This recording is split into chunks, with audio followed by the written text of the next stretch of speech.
What's up YouTube, Propane here, and I'm back with another FDM miniature paint video. This time I'll be printing and painting a troll that's perfect for D&D, but also works as a proxy in Warhammer Age of Sigmar. In this video, I'm going to show my paint and print process for my FDM miniatures, and just like my previous videos, everything's going to be printed on the Bambu A1 Mini. First things first, let's talk about the file I'll be printing. Today's model comes from Brite Minis. They're a great miniature designer who designs the miniatures to be supportless and FDM friendly. If you've seen my other videos before, you know I print a lot of Brite Minis. Brite Minis offers a lot of free models to print, but today's model is a paid model from their monthly Patreon. Let's load up our troll. We can see tons of wonderful detail on the model. We've got nasty wart-looking bumps, a big old nose, and some little skulls nestled up under the arm. It's everything we want in a troll. For the print settings, we're printing on a 0.2mm nozzle and using eSun PLA Plus filament. The print profile settings are Fat Dragon Games, and the support settings are custom. Both of these print settings I go over in more detail in a previous video. We're going to print this troll at a 0.08mm layer height, which will take us about a little over 4 hours to print. Now, like I mentioned earlier, this model was designed to be supportless on an FDM printer. Right now, my slicer is telling me I have floating regions and we need supports, but we're just going to ignore that. And let's just print the sucker. And wow, look at that. We got our troll printed and we didn't even need supports. I'm very happy with how this little dude came out. I love the detailed ripples of the skin, hair, and the loincloth.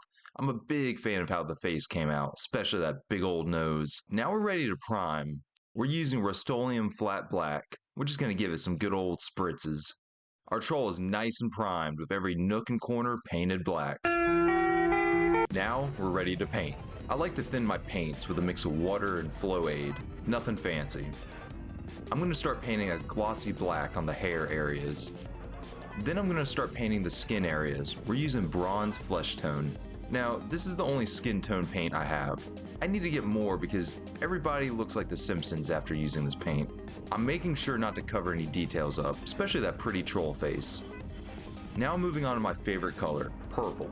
I decided the troll loincloth would be purple because, well, simply because I like purple. I think my love for purple stems back to either, the Byzantine Empire or only playing Waluigi in Mario Party 4. Not sure which one. Moving on, I'm going to hit a little bit of white on the eyes, just kind of dust that white onto the old eye holes. Then I'm going to use bone white on all of those nasty troll teeth.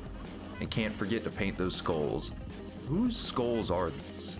I'm using Stonewall Gray for the troll's weapon of choice, a rock. Then we're using Beastie Brown for the rope belt holding up that loincloth. Alright, our base paints are done and we have a Simpson looking troll ready for battle, but we're not done painting. Next up, we're going to hit some washes. I'm using Reikland Flesh Shade on the skin areas. This will help un-Simpson the model, give some nice depth to the details. This is my first time using Reikland Flesh Shade, so I was excited to use this shade. I'm trying to coat every bit of skin and make sure it doesn't pull up too much in those nook and crannies. This stuff is great for accenting the muscle details on this troll.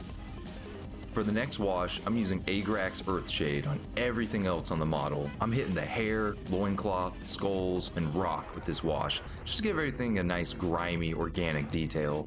Now that the troll is nice and washed up, it's ready for the final detail. Time to paint some hair color. I'm using Skavenblight Dinge to give this troll a nice aged hair color. Now that we're finished, let's look at the final result. We got ourselves a nasty troll who's ready to live under a bridge and eat raw fish.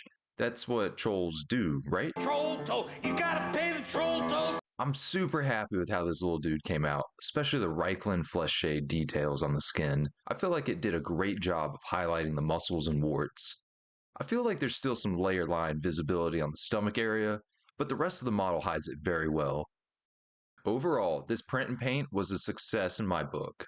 This troll is ready for D&D shenanigans or even some Warhammer battles. I've been printing some dungeon tiles for D&D, so I wanted to set this troll up in a battle against two adventurers.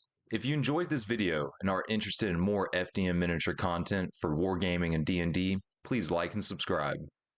Also be sure to join the Discord. It's a fast-growing print community full of helpful people that all share a common hobby. Thanks for watching.